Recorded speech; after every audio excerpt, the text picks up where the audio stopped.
सच की आवाज news channel, दिखेगा वही जो दिखेगा सही। आगरा मौलाना द्वारा डिंपल पर दिए बयान का मामला। मौलाना के बयान को लेकर महिला आयोग सख्त। महिलाओं पर अभद्र टिप्पणी का किसी को नहीं अधिकार। मौलाना को भेजा गया महिला आयोग की तरफ से नोटिस। धर्मांतरण को बढ़ावा देती रही पिछली सरकारें। अध्यक्ष धर्मांतरण के हुए कई बड़े खुलासे। कई आरोपी गिरफ्तार। आयोग के संज्ञान में नहीं था इतने बड़े पैमाने पर धर्मांतरण। पहले तो मैं उन मौलाना के शब्दों की घोर निंदा करती हूँ कि जो उन्होंने इतने अपशब्द बोले हैं कि जिनको सार्वजनिक रूप से मुंह से निकालना भी एक बहुत भद्दी बातें लगती हैं। और रहा सवाल डिंपल जी का, तो डिंपल हमारी माननीय सांसद हैं। मैं किसी भी महिला के बारे में कह रही हूँ कि किसी को कोई अधिकार नहीं दिया है कि इस तरह की भाषा का उपयोग करें, क्योंकि मैं हर किसी को ये कहना चाहती हूँ कि वो चाहे पुरुष है चाहे महिला है, वो भी किसी कोख से ही जन्म लिया है। और वो जिस कोख से उन्होंने जन्म लिया है वो पहले किसी की बेटी थी, फिर किसी की बीवी बनी, और फिर उसके बाद वो उन जैसे लोगों की माँ बनी। तो कम से कम ये नहीं भूलना चाहिए कि हर घर में बेटियां भी हैं और महिलाएं भी हैं। तो महिलाओं के लिए इतनी छोटी और इतनी हल्की बात कहने का किसी को कोई अधिकार नहीं है। इसलिए हमने आयोग से संज्ञान लिया है सबको। और मैं आपको बताना चाहूंगी, क्योंकि महिलाएं थोड़ा एक कहना चाहिए ना कि हमारी जो भारतीय महिला बड़ी धैर्यवान होती है और बड़ी एक इमोशनल होती है अंदर से, और उसको कोई भी माइक लेता है और कोई भी कुछ भी कह के चला जाता है तो उनको बहुत सॉफ्ट टारगेट समझा जाता है।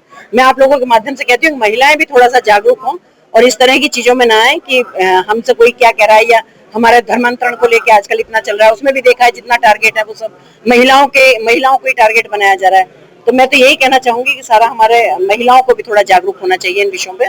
और ये जो अभद्रता की बात है, मैंने दोनों को आयोग से नोटिस भिजवा दिया। जिस प्रकार पूरा लगातार सुनवाई कर रही है, आपकी सदस्य भी जन सुनवाई कर रही है, तो पिछले जो केसेस थे उनमें कितनी कमी देख रही है? क्या महिलाएं और सशक्त हो पा रही हैं? बहुत अच्छा सवाल आपने पूछा, क्योंकि जब मैं महिलाओं की जनसुनवाई में आपको एक बात बताऊंगी कि मैं हर केस को अपने खुद से अनुभव करती हूँ, मैं तब उस पर कार्रवाई करती हूँ। और इसका ही ये परिणाम है कि मैं जितनी भी जनसुनवाई करती हूँ उसका 100% निस्तारण मुझे अगली मीटिंग में मिलता है। आज भी मैंने आके जितने भी पिछले कामों की रिपोर्ट ली है, मेरी सारी जितनी एप्लीकेशंस मेरे पास थी सब में 100% निस्तारण है। तो मैं इस बात से बहुत खुश हूँ कि मैं जो काम देती हूँ वो प्रशासनिक तौर पे मेरे सारे कामों में सब कार्रवाई होती है और सबको न्याय मिलता है। धर्मांतरण पर जिस तरीके से ऑपरेशन अस्मिता के तहत तमाम खुलासे हुए हैं, क्या आयोग की तरफ से भी कोई संज्ञान लेते हुए विशेष अभियान चलेगा? देखिए, बिल्कुल जागरूक तो हम पहले से ही कर रहे थे, लेकिन हमारे नॉलेज में भी ये नहीं था कि इतने बड़े स्तर पे धर्मांतरण चल रहा है। मैं आपको बताना चाहूंगी कि कम से कम पूर्वांचल के 8-10 जिले तो ऐसे हैं कि जहाँ बहुत जबरदस्त तरीके से इस तरह का धर्मांतरण होता है। जैसे आपको पता होगा कि छंगू बाबा टाइप के लोग वही अपना सब टारगेट बनाते थे, क्योंकि वहाँ थोड़ा सा थोड़ा सा मैं कहूंगी शिक्षा का भी अभाव है और थोड़ा सा एक धन का भी अभाव है। तो जैसे उसका तो एक प्रोपोगंडा था कि भाई कोई अगर कोई ठाकुर है, कोई ब्राह्मण है, तो उनको 15-15, 16-16 लाख रुपए दे रहा है वो। और जो थोड़ा हमारे दलित समाज की बच्चियां हैं, नाबालिग बच्चियां हैं, उनको वो 10-10, 12-12 लाख रुपए देके। तो मुझे लगता है कि जब किसी चीज का अभाव होता है तो बच्चे फिसल जाते हैं इन बातों में।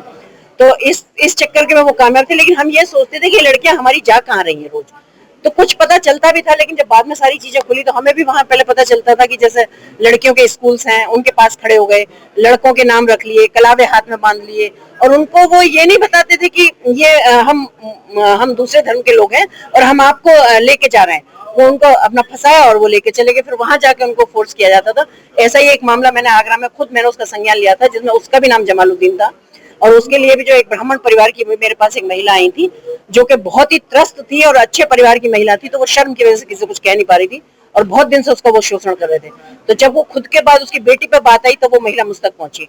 फिर उसके बाद उसी से संबंधित मेरे पास बहुत सारे केस आए, जिसमें मैं आपकी जानकारी के लिए बताऊंगी कि कम से कम 55-60 केस उस व्यक्ति के पास ऊपर निकले हैं। तो उसको भी मैं उसके लिए भी प्रशासन के लोगों को, सब पुलिस डिपार्टमेंट को मैं धन्यवाद देना चाहूंगी कि उसको भी मैंने कहा था 24 घंटे में उसकी गिरफ्तारी मुझे चाहिए, क्योंकि मैंने उसको देखा, क्योंकि उसके वीडियो ऑडियो सब मेरे पास, इवन उसकी लड़की का भी मेरे पास वीडियो है। तो उसके बावजूद मैं धन्यवाद पुलिस का इसलिए देना चाहूंगी कि उन्होंने 24 घंटे भी नहीं होने दिए और उसकी गिरफ्तारी कर ली। तो अब क्योंकि हमें भी सोर्सेज ये पता चल गए कि इस तरह की भी ये चीजें हैं, तो निश्चित रूप से कि महिला आयोग को भी कार्रवाई करने में भी और महिला आयोग को इसको रोकने में जो हम लगातार प्रयत्न कर रहे थे, लेकिन समझ में नहीं आ रहा था कि ये क्यों नहीं रुक पा रहा है इतना। तो क्योंकि अवेयरनेस के हमारे यहाँ से प्रोग्राम चलते हैं बच्चियों के, चाहे वो स्कूल कॉलेजेस हैं, चाहे वो ऐसी जगह है कि जहाँ बच्चियां रहती हैं और जहाँ स्कूल नहीं जा रही हैं, जो भी है, पर निरंतर अवेयरनेस के कार्य चले थे। पर मुझे लगता है कि अब हमें अच्छी सफलता मिलेगी, क्योंकि अब इसके बाद भी मेरा लगभग 10 दिन का प्रवास पूर्वांचल में ही रहेगा।